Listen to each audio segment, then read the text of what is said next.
C'est un bruit qui annonce le retour de la fleur star de l'hiver sur la Côte d'Azur. Pour Thomas, place aux premières récoltes, ces 1,5 hectares de plantation sont déjà prêts pour la cueillette.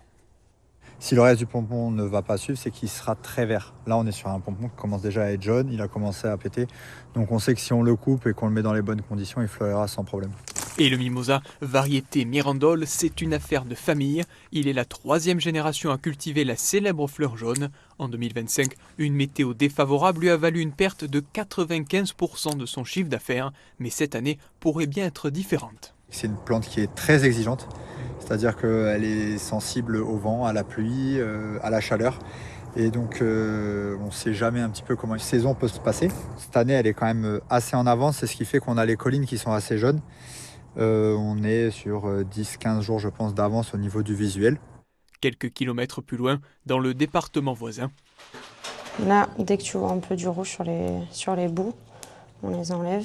Il faut laisser un peu le bouton en bas. Cette mimosiste varoise récupère les premières branches de la saison ramassées ce matin. Ça, c'est un gros ballot qu'on coupe dans le champ. Et après, on les amène à l'atelier. Dans un ballot comme ça, on compte à peu près 40 bouquets. Des bouquets de différentes tailles confectionnés ici, puis livrés partout en France. En attendant leur départ, les mimosas sont stockés dans cette chambre froide avec un peu d'eau fraîche. Le mimosa, s'il boit trop d'eau, après, il va faner trop vite. Donc là, on a cette méthode-là. Et ensuite, on a aussi la méthode des cartons. On les a mis directement en carton. Et avant la livraison, on le met une nuit à l'eau.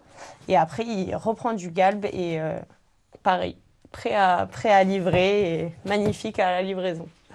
Pour conserver cet hiver votre bouquet de mimosa, placez-le dans de l'eau fraîche, au soleil, à l'intérieur mais éloigné du chauffage pour prolonger le plaisir de sentir son odeur dans votre maison.